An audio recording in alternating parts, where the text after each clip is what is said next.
નમસ્કાર મિત્રો, આપનું સ્વાગત છે આપણી YouTube ચેનલ રાજા ગોગા સિકોતર 1719 પર।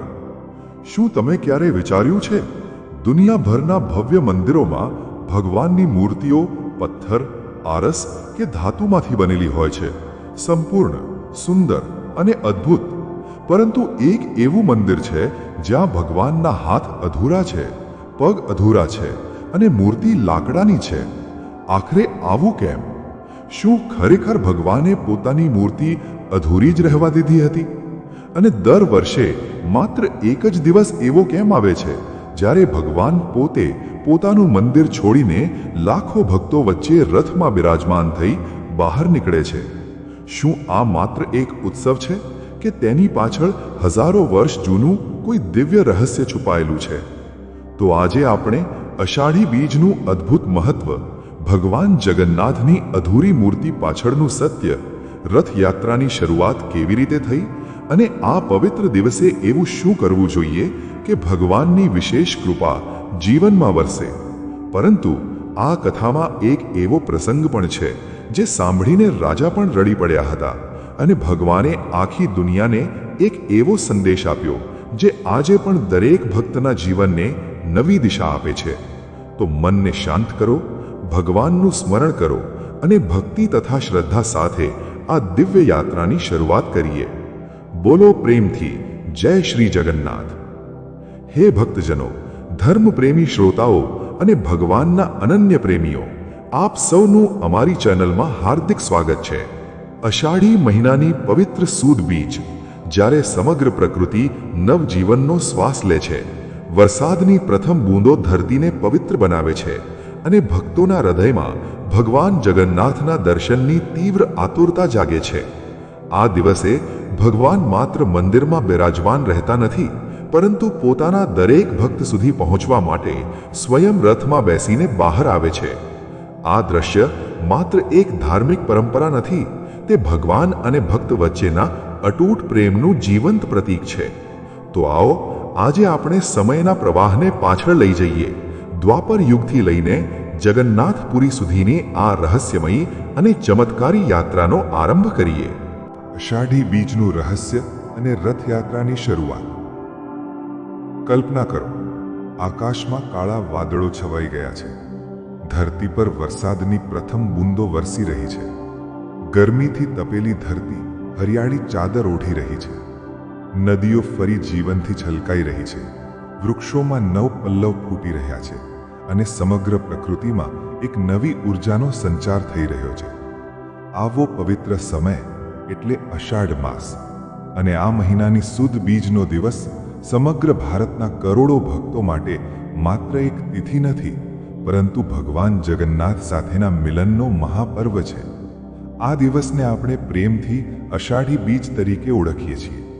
પરંતુ શું તમે જાણો છો કે આ દિવસને એટલું વિશેષ કેમ માનવામાં આવે છે? આ દિવસે લાખો ભક્તો ભગવાન જગન્નાથના દર્શન માટે આતુર કેમ રહે છે? અને આખરે ભગવાન પોતે જ પોતાના ભવ્ય મંદિરમાંથી બહાર આવીને રથમાં બિરાજમાન થઈ પોતાના ભક્તો સુધી કેમ પહોંચે છે? આ પ્રશ્નોના જવાબ હજારો વર્ષ જૂના એક દિવ્ય ઇતિહાસમાં છુપાયેલા છે। શાસ્ત્રોમાં કહેવામાં આવ્યું છે કે ભગવાન પોતાના ભક્તોના પ્રેમથી બંધાઈ જાય છે। જ્યારે ભક્ત સાચા હૃદયથી ભગવાનને યાદ કરે છે, ત્યારે ભગવાન પોતે તેના સુધી પહોંચવાનો માર્ગ શોધી લે છે। રથયાત્રા એ જ દિવ્ય પ્રેમનું જીવંત પ્રતીક છે। જગન્નાથનો અર્થ થાય છે જગતના નાથ, સમગ્ર સૃષ્ટિના સ્વામી। તેઓ કોઈ એક પ્રદેશ કે એક સમાજના ભગવાન નથી, તેઓ દરેક જીવના ભગવાન છે। તેથી જ રથયાત્રાના દિવસે તેઓ મંદિરની સીમાઓ છોડીને સમગ્ર સમાજને દર્શન આપવા માટે બહાર આવે છે। આ પવિત્ર દિવસે પુરીમાં હોય કે અમદાવાદમાં લાખો લોકો વહેલી સવારથી રસ્તાઓ પર ઊભા રહી ભગવાનના એક દર્શન માટે આતુર રહે છે। કોઈના હાથમાં ફૂલ હોય છે, કોઈના હોઠ પર જય શ્રી જગન્નાથનો જયઘોષ હોય છે, તો કોઈની આંખોમાં આનંદના આંસુ વહેતા હોય છે। એવું માનવામાં આવે છે કે ભગવાનના રથના માત્ર દર્શનથી પણ મનના અનેક દુઃખો દૂર થાય છે। જે ભક્ત શ્રદ્ધાપૂર્વક ભગવાનનું નામ લે છે, તેના જીવનમાં આશા, શાંતિ અને ભક્તિનો પ્રકાશ ફેલાય છે। પરંતુ આ ભવ્ય પરંપરાની શરૂઆત કેવી રીતે થઈ? શું ભગવાન હંમેશાથી રથમાં નીકળતા હતા કે પછી તેની પાછળ કોઈ એવી ઘટના બની હતી જેણે ઇતિહાસને જ બદલી નાખ્યો હતો? આ કથા આપણને સીધા દ્વાપર યુગમાં લઈ જાય છે. એ સમય જ્યારે મથુરા પર એક ક્રૂર અને અહંકારી રાજા શાસન કરતો હતો. તેનું નામ હતું કંસ. એક આકાશવાણીએ તેના જીવનને દિશા બદલી નાખી હતી. તેને કહેવામાં આવ્યું હતું કે તેની બહેન દેવકીનો 8મો પુત્ર જ તેના અંતનું કારણ બનશે. આ ભવિષ્યવાણી સાંભળ્યા પછી કંસનો દરેક શ્વાસ ભયમાં પસાર થવા લાગ્યો. તેણે અનેક નિર્દોષ બાળકોનો વધ કર્યો, અસુરોને મોકલ્યા, અનેક કાવતરા રચ્યા, પરંતુ એક નાનકડો ગોપાલ તેની દરેક યોજના નિષ્ફળ બનાવતો રહ્યો. તે ગોપાલ બીજો કોઈ નહીં પરંતુ સ્વયં ભગવાન શ્રી કૃષ્ણ હતા. અને હવે કંસે પોતાના જીવનનું સૌથી મોટું અને સૌથી ખતરનાક કાવતરું રચ્યું હતું. એવું કાવતરું જેની શરૂઆત એક રથથી થવાની હતી અને એ જ રથ આગળ જઈને સમગ્ર વિશ્વમાં રથયાત્રા તરીકે અમર બની ગયો. ચાલો હવે આગળ જાણીએ કે કંસે કેવી રીતે ભગવાન શ્રી કૃષ્ણને મથુરા બોલાવવાનો ભયંકર ષડયંત્ર રચ્યું અને કેવી રીતે એક પરમ ભક્ત અક્રૂરજી આ દિવ્ય લીલાના મુખ્ય સાક્ષી બન્યા. 2. કંસનું ભયંકર કાવતરું. મથુરાની નિર્ણાયક ક્ષણ. દ્વાપર યુગ. યમુનાના પવિત્ર કિનારે વસેલી મથુરા નગરી બહારથી સમૃદ્ધ અને ભવ્ય દેખાતી હતી, પરંતુ તેની ચમક પાછળ ભય, અત્યાચાર અને અંધકાર છુપાયેલો હતો. સમગ્ર રાજ્ય પર એક જ વ્યક્તિનું શાસન હતું, રાજા કંસ. કંસ અત્યંત શક્તિશાળી હતો, પરંતુ તેના હૃદયમાં એક એવો ભય વસ્યો હતો જે તેને દિવસ રાત સતાવતો હતો. આ ભયનું કારણ હતું એક આકાશવાણી. જ્યારે કંસ પોતાની બહેન દેવકી અને તેના પતિ વસુદેવને વિદાય આપી રહ્યો હતો, ત્યારે અચાનક આકાશમાંથી ગર્જના સમાન અવાજ સંભળાયો. હે કંસ, દેવકીનો 8મો પુત્ર જ તારો વધ કરશે. આ શબ્દોએ કંસના જીવનની દિશા બદલી નાખી. જે ભાઈ થોડા ક્ષણો પહેલા પોતાની બહેનને પ્રેમથી વિદાય આપી રહ્યો હતો, તે જ ક્ષણે તેનું હૃદય ક્રોધ અને ભયથી ભરાઈ ગયું. તેણે તરત જ દેવકીનો વધ કરવાનો પ્રયાસ કર્યો, પરંતુ વસુદેવે વિનંતી કરી કે તેઓ જન્મેલા દરેક સંતાનને કંસને સોંપી દેશે. કંસે દેવકી અને વસુદેવને કારાગૃહમાં કેદ કરી દીધા. સમય પસાર થતો ગયો. એક પછી એક 6 સંતાનોનો કંસે નિર્દયતાથી વધ કર્યો. 7મા ગર્ભમાં રહેલા બલરામજી ભગવાનની યોગ માયાથી ગોકુળમાં રોહિણી માતાના ગર્ભમાં સ્થાનાંતરિત થયા અને ત્યારબાદ ભાદરવા કૃષ્ણાષ્ટમીની મધ્યરાત્રિએ સ્વયં ભગવાન શ્રી કૃષ્ણનો જન્મ થયો. ભગવાનની દિવ્ય ઈચ્છાથી વસુદેવજી નવજાત શ્રીકૃષ્ણને ગોકુળમાં નંદબાબાના ઘરે મૂકી આવ્યા. ત્યાંથી શ્રીકૃષ્ણ ગોકુળમાં ઉછરવા લાગ્યા. સમય સાથે શ્રીકૃષ્ણની બાળ લીલાઓ સમગ્ર વ્રજમાં પ્રસિદ્ધ થઈ. પૂતના, શકટાસુર, તૃણાવર્ત, બકાસુર, અઘાસુર અને અનેક અસુરો ભગવાનના હાથે પરાજિત થયા. આ સમાચાર વારંવાર મથુરા સુધી પહોંચતા હતા. દરેક સમાચાર સાથે કંસનો ભય વધુ ગાઢ બનતો ગયો. તેને સમજાઈ ગયું કે ગોકુળમાં રહેતો આ ગોપાલ કોઈ સામાન્ય બાળક નથી. અંતે તેણે એક નવી યોજના બનાવી. યુદ્ધ ગોકુળમાં નહીં પરંતુ મથુરામાં થશે. કંસે મથુરામાં ભવ્ય ધનુષ યજ્ઞ અને મલ્લયુદ્ધનું આયોજન કર્યું. સમગ્ર રાજ્યમાં ઉત્સવની જાહેરાત કરવામાં આવી. બહારથી આ એક ભવ્ય રાજકીય સમારોહ લાગતો હતો, પરંતુ તેની પાછળનો હેતુ અત્યંત ભયંકર હતો. તેનો એક જ ઉદ્દેશ્ય હતો, શ્રી કૃષ્ણ અને બલરામને મથુરા બોલાવીને તેમનો વધ કરવો. આ કાર્ય માટે કંસને એક એવા માણસની જરૂર હતી જેના પર ગોકુળવાસીઓને સંપૂર્ણ વિશ્વાસ હોય. ત્યારે તેની નજર પડી પોતાના કાકા અક્રૂરજી પર. અક્રૂરજી માત્ર યાદવ કુળના વડીલ જ નહોતા, પરંતુ તેઓ ભગવાન વિષ્ણુના પરમ ભક્ત પણ હતા. કંસને લાગ્યું કે અક્રૂરજી સહેલાઈથી શ્રી કૃષ્ણને મથુરા લઈ આવશે, પરંતુ તેને ખબર નહોતી કે જે વ્યક્તિને તે પોતાના કાવતરાનું સાધન બનાવી રહ્યો છે તે તો હૃદયથી ભગવાનના દર્શન માટે વર્ષોથી તરસી રહ્યો હતો. કંસે અક્રૂરજીને દરબારમાં બોલાવ્યા અને કહ્યું, અક્રૂર, તું તરત જ ગોકુળ જા. નંદ બાબાને કહે કે ધનુષ યજ્ઞમાં ભાગ લેવા માટે શ્રી કૃષ્ણ અને બલરામને મથુરા મોકલે. અક્રૂરજીએ નમ્રતાથી આજ્ઞા સ્વીકારી, પરંતુ મહેલમાંથી બહાર નીકળતા જ તેમના ચહેરા પર એક અનોખું સ્મિત છવાઈ ગયું.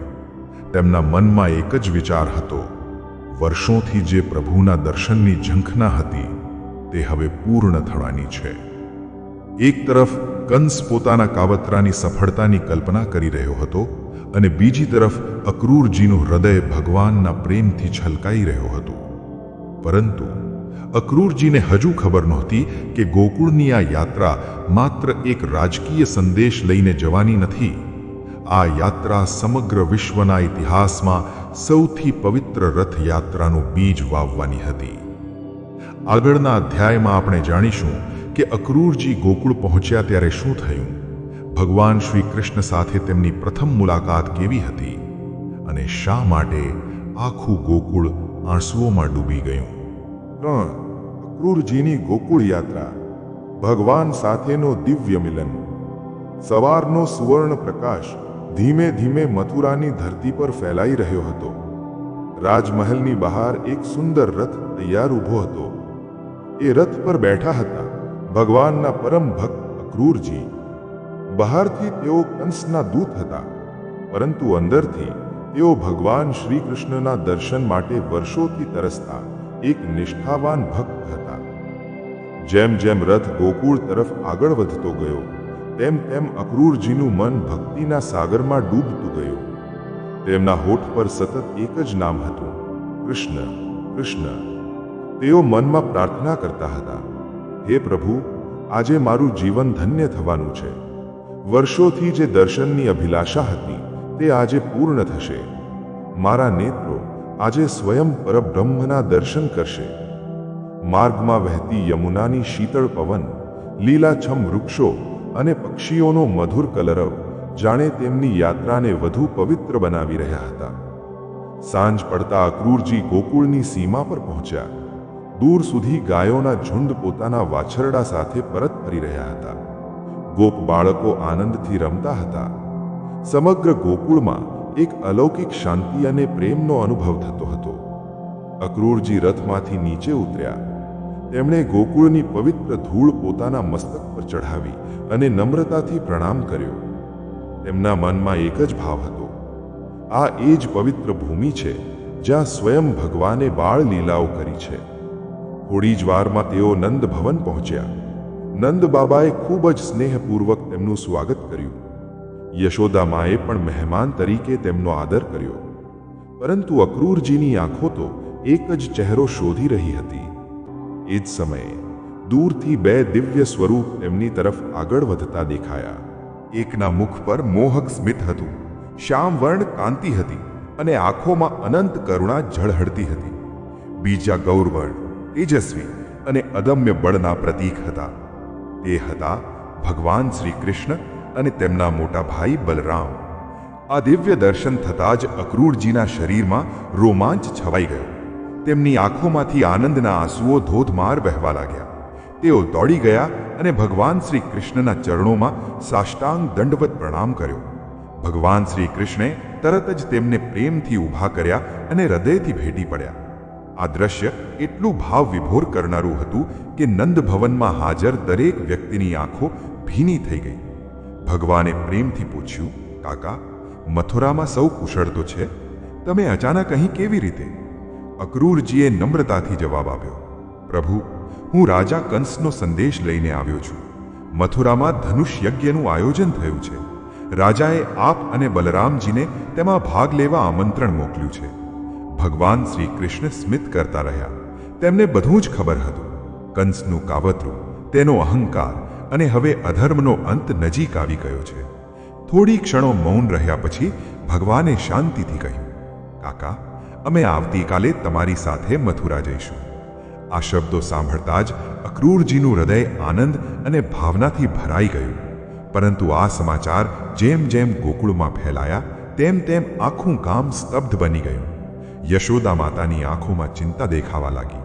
નંદ બાબા વિચારમાં પડી ગયા અને ગોપીઓના હૃદયમાં જાણે વિરહની આગ સળગી ઉઠી. કોઈને વિશ્વાસ જ નહોતો થતો કે તેમનો કાન્હો હવે ગોકુળ છોડીને મથુરા જશે. આવતી સવાર ગોકુળના ઇતિહાસની સૌથી દુઃખદ સવાર બનવાની હતી. એ સવાર જ્યારે ભક્તો પોતાના પ્રિય ભગવાનનો રથ રોકવાનો પ્રયાસ કરશે અને એ જ વિરહભરી યાત્રા આગળ જઈને જગન્નાથજીની પવિત્ર રથયાત્રાનું શાશ્વત પ્રતીક બનશે. આગળના અધ્યાયમાં આપણે જાણીશું ગોપીઓએ ભગવાનનો રથ કેમ રોક્યો, ભગવાને તેમને શું વચન આપ્યું અને આ વિરહ કેવી રીતે કળિયુગની રથયાત્રામાં પરિવર્તિત થયો. ગોપીઓનો વિરહ અને રથયાત્રાનું અમર રહસ્ય. ગોકુળમાં એ રાતે કોઈને ઊંઘ આવી નહીં. આકાશમાં ચંદ્ર તો ચમકી રહ્યો હતો, પરંતુ ગોકુળના દરેક ઘરમાં એક અજાણી ઉદાસી છવાઈ ગઈ હતી. યશોદા માતા વારંવાર પોતાના કાન્હાને જોઈ રહી હતી, જાણે દરેક ક્ષણને પોતાના હૃદયમાં સંગ્રહી લેવા માંગતી હોય. નંદ બાબા બહાર આંગણામાં મૌન બેઠા હતા. ગોપ બાળકોને હજુ વિશ્વાસ નહોતો આવતો કે આવતીકાલથી તેમની રમતમાં કાન્હો નહીં હોય. અને ગોપીઓ, તેમની આંખોમાંથી આખી રાત આંસુઓ વહેતા રહ્યા. સૂર્યોદય થયો. ગોકુળમાં પક્ષીઓનો કલરવ સંભળાતો હતો, પરંતુ આજે એ મધુર અવાજમાં પણ વિરહનો સુર હતો. અક્રૂરજીનો રથ તૈયાર ઊભો હતો.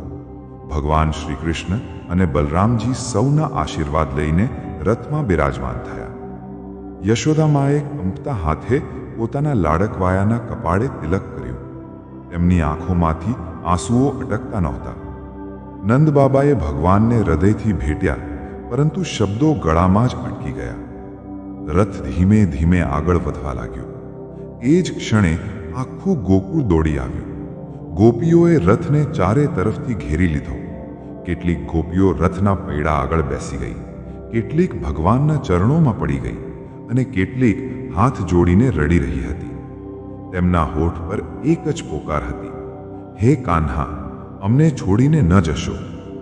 એક ગોપીએ અક્રૂરજી તરફ જોઈને કહ્યું, તમારું નામ તો અક્રૂર છે, એટલે કે જે ક્યારેય ક્રૂર ન હોય, પરંતુ આજે તમે અમારા માટે સૌથી ક્રૂર બની ગયા છો.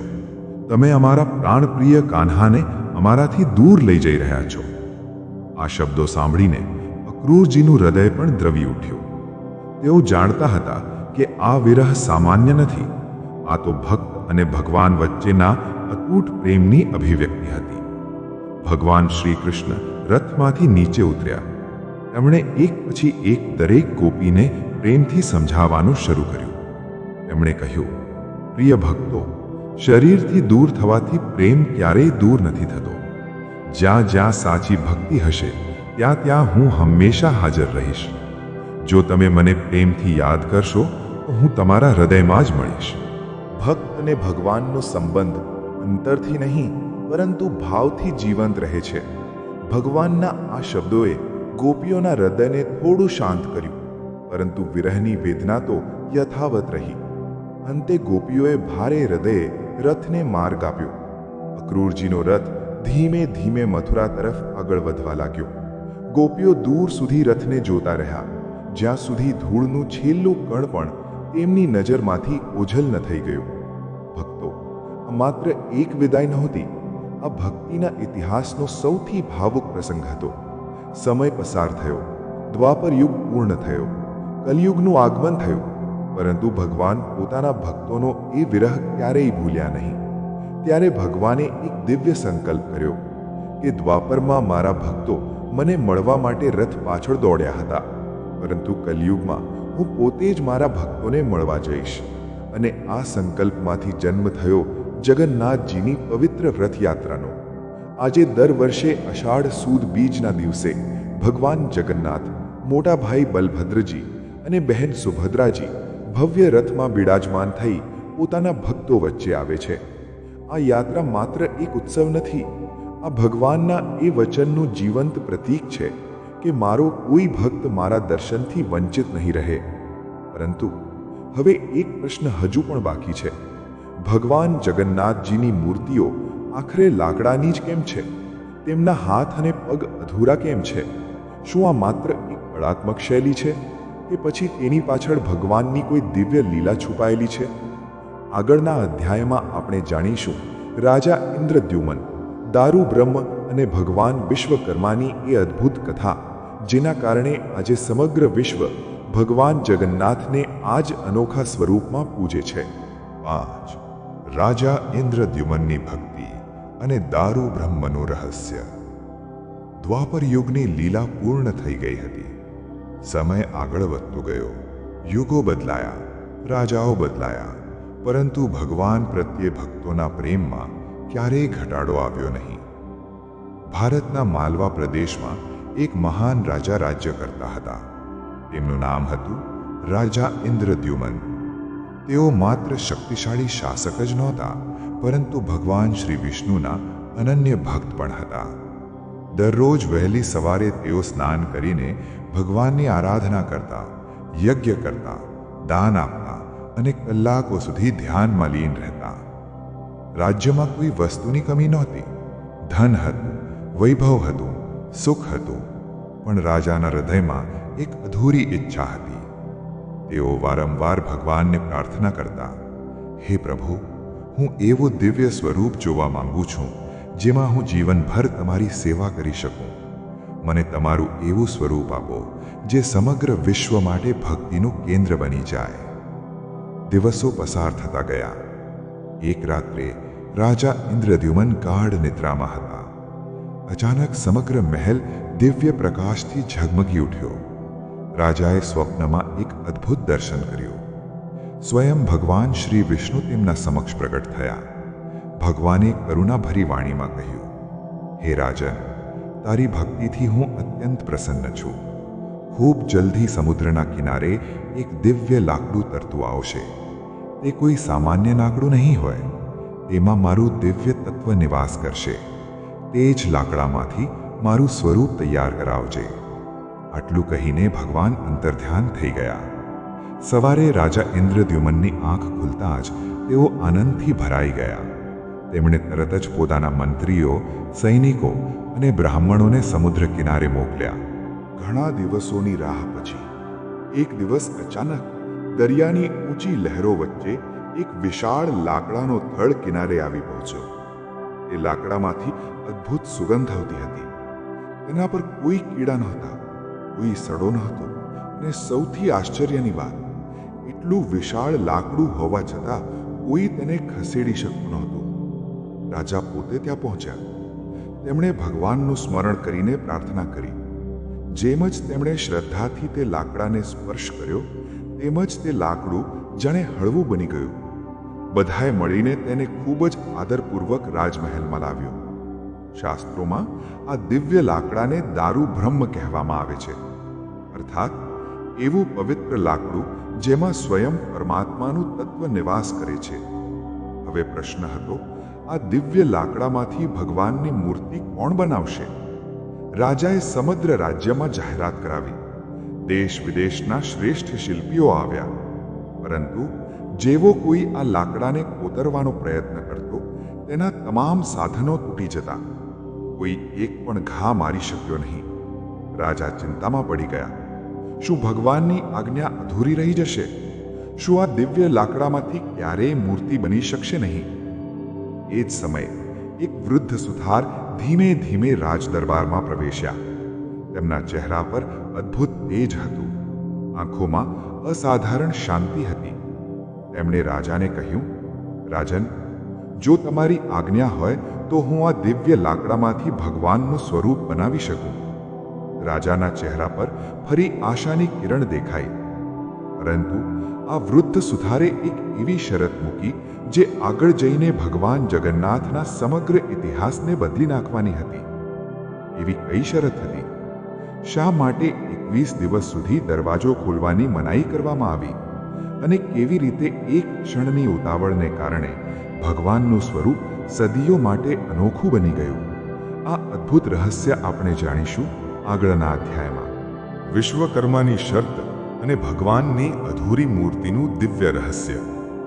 રાજા ઇન્દ્રદ્યુમ્ન સામે ઉભેલા તે વૃદ્ધ સુથાર કોઈ સામાન્ય મનુષ્ય જેવા લાગતા નહોતા.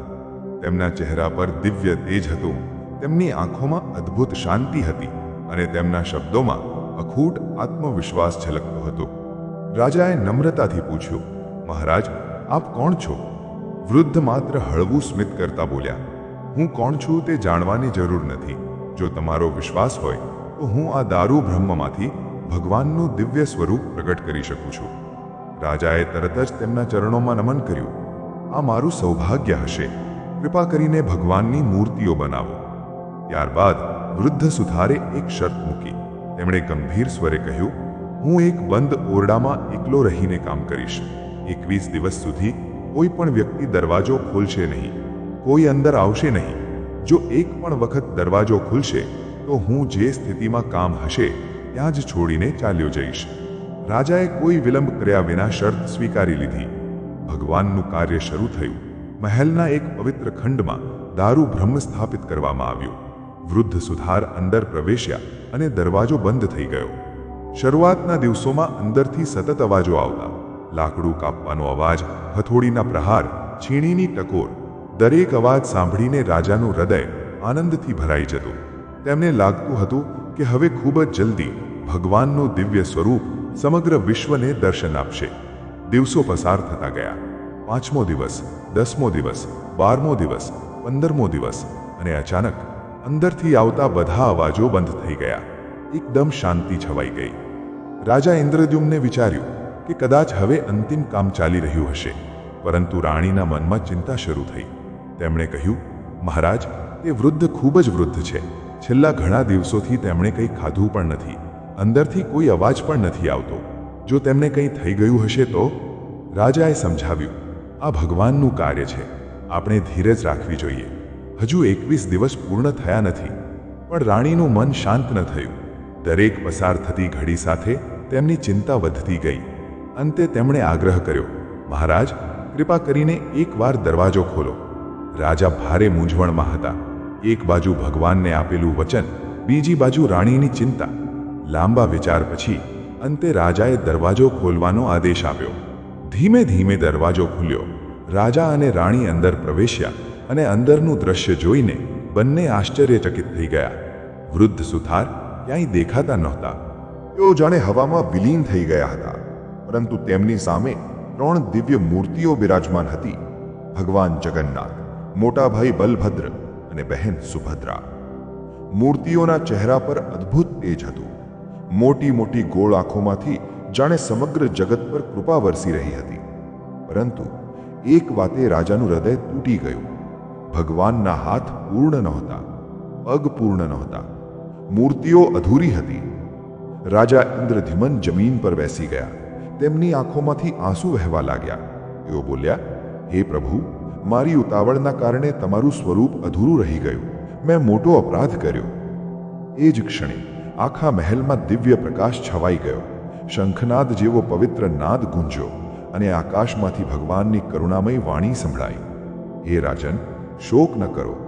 આ બધું મારી જ ઈચ્છાથી થયું છે. કલયુગમાં હું આ જ સ્વરૂપે પૂજાઈશ. મારા હાથ અધૂરા છે, છતાં મારા આશીર્વાદ ક્યારેય અધૂરા નથી. મારા પગ અધૂરા છે, છતાં હું મારા દરેક ભક્ત સુધી પહોંચું છું. મારા માટે બહારનું સૌંદર્ય મહત્વનું નથી. મારા માટે ભક્તના હૃદયનો નિષ્કપટ પ્રેમ સૌથી મોટો શ્રૃંગાર છે. આ દિવ્ય વાણી સાંભળીને રાજા અને રાણીની આંખોમાં પછતાવાના નહીં, પરંતુ આનંદના આંસુ વહેવા લાગ્યા. તેમણે ભગવાનની આજ્ઞા સ્વીકારી અને એ જ અધૂરા દેખાતા પરંતુ પૂર્ણ દિવ્ય સ્વરૂપની સ્થાપના જગન્નાથપુરીમાં કરવામાં આવી. આજ સુધી કરોડો ભક્તો એ જ સ્વરૂપના દર્શન કરીને ધન્યતા અનુભવે છે. પરંતુ હજુ એક રહસ્ય બાકી છે. ભગવાન દર વર્ષે મંદિર છોડીને ગુંડીચા મંદિર સુધી કેમ જાય છે? રથની દોરી ખેંચવાનું એટલું મહાપુણ્ય કેમ માનવામાં આવે છે? અને અષાઢી બીજના દિવસે એવું શું થાય છે કે ભગવાન પોતે પોતાના ભક્તો સુધી પહોંચે છે? આ બધા રહસ્યો હવે આપણે જાણીશું આગામી અધ્યાયમાં. ભગવાન દર વર્ષે રથમાં કેમ નીકળે છે? ગુંડીચા યાત્રાનું દિવ્ય રહસ્ય. ભગવાન જગન્નાથની અધૂરી મૂર્તિનું રહસ્ય જાણ્યા પછી હવે એક પ્રશ્ન દરેક ભક્તના મનમાં જરૂર ઉદ્ભવે છે. જો ભગવાન આખા વર્ષ દરમિયાન જગન્નાથ મંદિરમાં બિરાજમાન રહે છે, તો પછી માત્ર અષાઢ સુદ બીજના દિવસે જ તેઓ ભવ્ય રથમાં બેસીને બહાર કેમ નીકળે છે?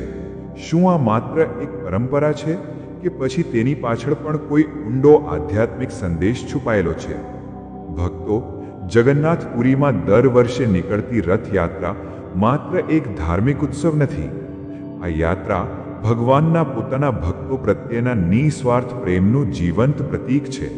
શાસ્ત્રોમાં વર્ણન આવે છે કે ભગવાન જગન્નાથ દર વર્ષે પોતાના ભાઈ બલભદ્રજી અને બહેન સુભદ્રાજી સાથે શ્રી મંદિરથી લગભગ 3 કિલોમીટર દૂર આવેલા ગુંડીચા મંદિર સુધી વિહાર કરવા જાય છે. આ ગુંડીચા મંદિરને ઘણા ભક્તો ભગવાનની માસીનું ઘર તરીકે પણ પ્રેમથી ઓળખે છે. ત્યાં ભગવાન થોડા દિવસો સુધી વિરાજમાન રહે છે અને ત્યારબાદ ફરી શ્રી મંદિરમાં પરત ફરે છે. પરંતુ આ યાત્રાનો સાચો અર્થ માત્ર સ્થાન પરિવર્તન નથી. તેના પાછળ ભગવાનનો એક અનમોલ સંદેશ છુપાયેલો છે. ભગવાન જાણે કહે છે કે દરેક ભક્ત મારી પાસે આવી શકે એવું શક્ય નથી.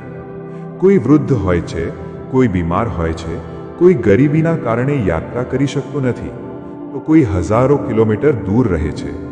શું આવા ભક્તો મારા દર્શનથી વંચિત રહી જાય? ના, ક્યારેય નહીં. એટલે જ ભગવાન સ્વયં પોતાના સિંહાસન પરથી ઊભા થાય છે અને પોતાના ભક્તોના દ્વારે પહોંચે છે. આ કારણે જ રથયાત્રાને ભગવાનનો ભક્તો તરફનો પ્રસ્થાન પણ કહેવામાં આવે છે. આ દિવસે ભગવાન કોઈ ભેદભાવ રાખતા નથી. ન તો જાતિ, ન તો સંપત્તિ, ન તો પદ, ન તો પ્રતિષ્ઠા. રથની સામે ઊભેલો દરેક વ્યક્તિ ભગવાન માટે સમાન છે. તેથી જ લાખો લોકો રથની દોરી ખેંચવાનું પોતાનું સૌભાગ્ય માને છે. એવું માનવામાં આવે છે કે ભગવાનના રથની દોરીને શ્રદ્ધાપૂર્વક સ્પર્શ કરવો એ ભગવાનના આશીર્વાદને સ્પર્શ કરવા સમાન છે. પરંતુ અહીં એક મહત્વની વાત સમજવી જરૂરી છે. રથની દોરી ખેંચવાથી પુણ્ય મળે છે એવી લોકમાન્યતા છે, પરંતુ સૌથી મોટું પુણ્ય ત્યારે મળે છે જ્યારે માણસ પોતાના જીવનમાં અહંકાર, ક્રોધ, ઈર્ષ્યા અને દ્વેષને છોડીને ભગવાનના માર્ગે ચાલવાનો સંકલ્પ કરે. રથના 3 પૈડા આપણને જાણે 3 મહાન સંદેશ આપે છે. પ્રથમ, ભક્તિ વિના જીવન અધૂરું છે. બીજું, સેવા વિના ભક્તિ અધૂરી છે.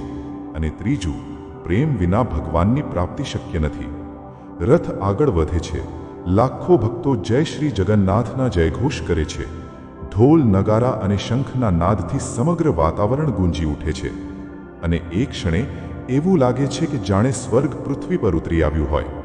ભક્તો, આ યાત્રા આપણને યાદ અપાવે છે કે ભગવાન માત્ર મંદિરમાં નથી.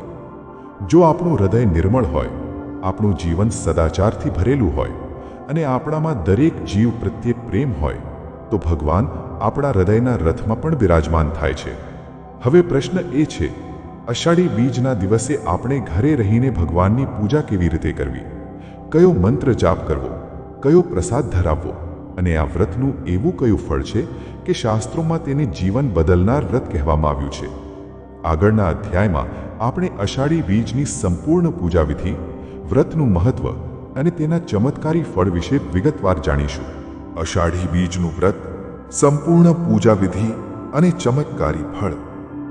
હે ભક્તજનો, ભગવાન જગન્નાથની દિવ્ય કથા સાંભળ્યા પછી હવે સૌથી મહત્વનો પ્રશ્ન એ છે, અષાઢી બીજના દિવસે ભગવાનને કેવી રીતે પ્રસન્ન કરી શકાય?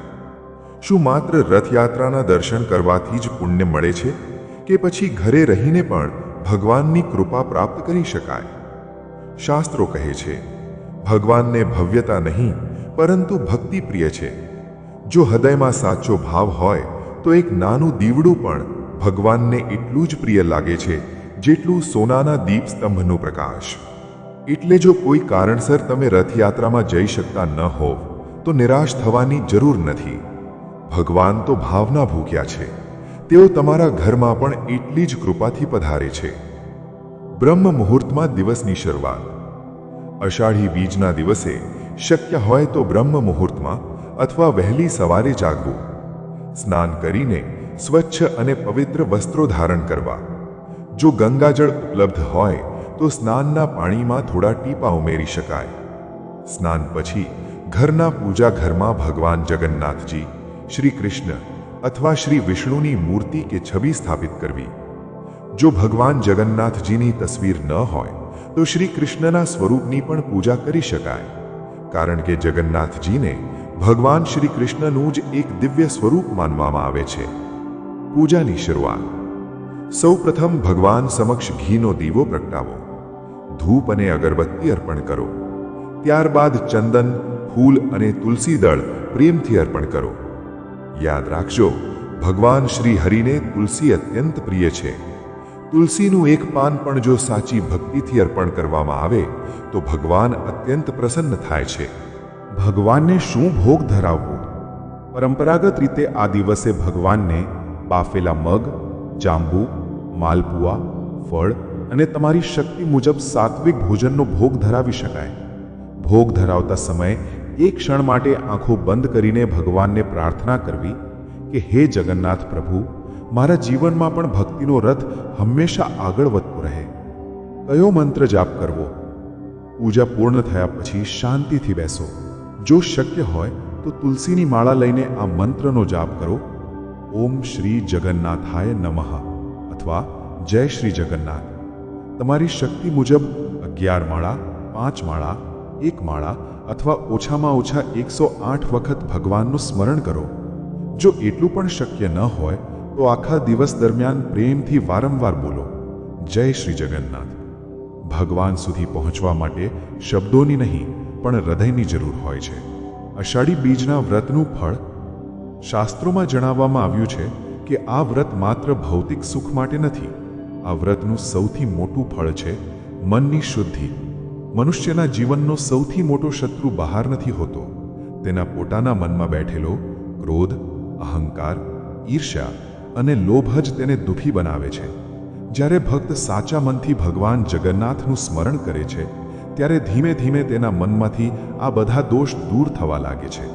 તેની વાણીમાં મીઠાશ આવે છે, વિચારોમાં પવિત્રતા આવે છે, ઘરમાં સુખ શાંતિ વધે છે, પરિવારમાં પ્રેમ વધે છે અને સૌથી મહત્વની વાત, ભગવાન પ્રત્યેનો વિશ્વાસ દિવસે ને દિવસે વધુ મજબૂત બનવા લાગે છે. એટલે જ સંતો કહે છે કે અષાઢી બીજનું વ્રત માત્ર ઈચ્છા પૂર્ણ કરનાર વ્રત નથી, પરંતુ જીવન પરિવર્તન કરનાર વ્રત છે. પરંતુ આ સમગ્ર કથામાંથી આપણે આખરે શું શીખ્યા? અક્રૂરજીની ભક્તિ, ગોપીઓનો વિરહ, ભગવાનની અધૂરી મૂર્તિ અને રથયાત્રાની પરંપરા, આ બધાની પાછળ ભગવાન આપણને શું સંદેશ આપવા માંગે છે? આપણે જાણીશું આ ડોક્યુમેન્ટરીના અંતિમ અને સૌથી પ્રેરણાદાયક અધ્યાયમાં, જ્યાં અષાઢી બીજના 5 અમૂલ્ય જીવન મંત્ર તમારા હૃદયને સ્પર્શી જશે. 9. અષાઢી બીજના 5 અમૂલ્ય જીવન મંત્ર. આ કથા આપણને શું શીખવે છે?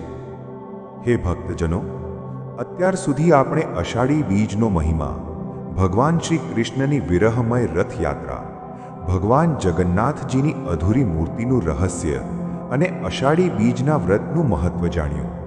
પરંતુ જો આ કથા માત્ર સાંભળીને જ આપણે ઉભરા થઈ જઈએ તો કદાચ આપણે તેનો સાચો અર્થ ક્યારેય સમજી શકીશું નહીં.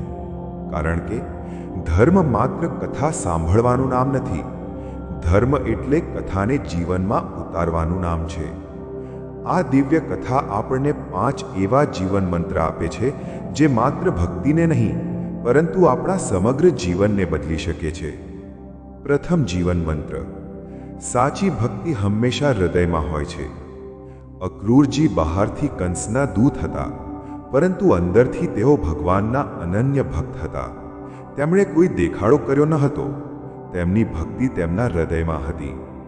આપણને પણ ભગવાનને પ્રસન્ન કરવા માટે દેખાડાની જરૂર નથી. મોટા યજ્ઞો, મોટા દાન, મોંઘા આભૂષણો, આ બધાથી પહેલા ભગવાન આપણું નિર્મળ હૃદય જુએ છે. જો હૃદય શુદ્ધ હશે તો ભગવાન જાતે જ આપણા જીવનમાં પ્રવેશ કરશે. બીજો જીવન મંત્ર. સાચો પ્રેમ ક્યારેય દૂર થતો નથી. જ્યારે શ્રી કૃષ્ણ ગોકુળ છોડીને મથુરા ગયા ત્યારે ગોપીઓનું હૃદય તૂટી ગયું. પરંતુ ભગવાને કહ્યું, ભક્ત અને ભગવાનનો સંબંધ અંતરથી નહીં, ભાવથી જીવંત રહે છે. આપણા જીવનમાં પણ ક્યારેક મુશ્કેલ સમય આવે છે. એવું લાગે છે કે ભગવાન આપણાથી દૂર થઈ ગયા છે, પરંતુ હકીકતમાં ભગવાન ક્યારેય દૂર જતા નથી. તેઓ તો આપણા વિશ્વાસની પરીક્ષા લેતા હોય છે. ત્રીજો જીવન મંત્ર. અધૂરાપણું પણ ભગવાનને પ્રિય બની શકે. ભગવાન જગન્નાથની મૂર્તિ સંપૂર્ણ નથી. હાથ અધૂરા છે, પગ અધૂરા છે, છતાં આજે સમગ્ર વિશ્વ એ જ સ્વરૂપને પ્રણામ કરે છે. આ આપણને શીખવે છે કે જીવનમાં સંપૂર્ણ બનવાની રાહ જોવી જરૂરી નથી. આપણે જેમ છીએ, જે સ્થિતિમાં છીએ, જો સાચી ભક્તિથી ભગવાનને યાદ કરીએ તો ભગવાન આપણને એ જ સ્વરૂપમાં સ્વીકારી લે છે. ચોથો જીવન મંત્ર. ભગવાન જાતે ભક્ત સુધી આવે છે. દર વર્ષે ભગવાન રથમાં બેસીને બહાર આવે છે. શા માટે? કારણ કે દરેક ભક્ત મંદિર સુધી પહોંચી શકતો નથી. આ આપણને શીખવે છે કે જો ભગવાન પોતે પોતાના ભક્ત સુધી પહોંચી શકે તો આપણે પણ આપણા પરિવાર, માતા પિતા, વૃદ્ધો, ગરીબો અને જરૂરિયાતમંદ લોકો સુધી પ્રેમ અને સેવા લઈને જવું જોઈએ. એ જ સાચી ભક્તિ છે. પાંચમો અને સૌથી મોટો જીવન મંત્ર. ભગવાનને ભાવ પ્રિય છે. ભગવાનને સોનાનું સિંહાસન નથી જોઈએ. ભગવાનને કિંમતી ભેટો નથી જોઈએ. ભગવાનને ભવ્ય મહેલો પણ જરૂરી નથી. ભગવાનને જોઈએ છે એક નિષ્કપટ હૃદય, એક સચ્ચી પ્રાર્થના અને એક પ્રેમથી ભરેલો ભક્ત. જો આપણા મનમાંથી ક્રોધ દૂર થઈ જાય, અહંકાર દૂર થઈ જાય, ઈર્ષા દૂર થઈ જાય અને દરેક જીવમાં ભગવાનનું સ્વરૂપ જોવા લાગીએ તો સમજી લેવું કે અષાઢી બીજનો સાચો અર્થ આપણે સમજી ગયા. પ્રિય ભક્તો, રથયાત્રા માત્ર ભગવાનના રથને ખેંચવાનો ઉત્સવ નથી. આ તો આપણા પોતાના જીવનના રથને સાચી દિશામાં આગળ વધારવાનો સંકલ્પ છે.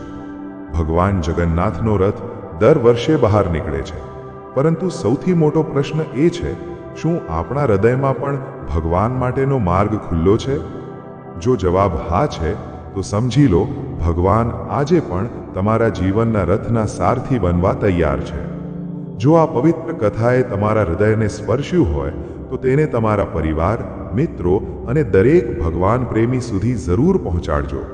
કદાચ તમારા એક શેરથી કોઈના જીવનમાં ભક્તિનો એક નવો દીવો પ્રગટી ઉઠે. વિડીયો પસંદ આવ્યો હોય તો લાઈક કરો, અમારી ચેનલને સબસ્ક્રાઇબ કરો અને કમેન્ટમાં પ્રેમથી જરૂર લખજો. જય શ્રી જગન્નાથ. આપ સૌના જીવનમાં ભગવાન જગન્નાથજીની કૃપા, સુખ, શાંતિ અને ભક્તિ સદાય વરસતી રહે એવી પ્રાર્થના સાથે. ઓમ નમો ભગવતે વાસુદેવાય. બોલો પ્રેમથી જય શ્રી જગન્નાથ. જય ગોગા સિકોતરમાં.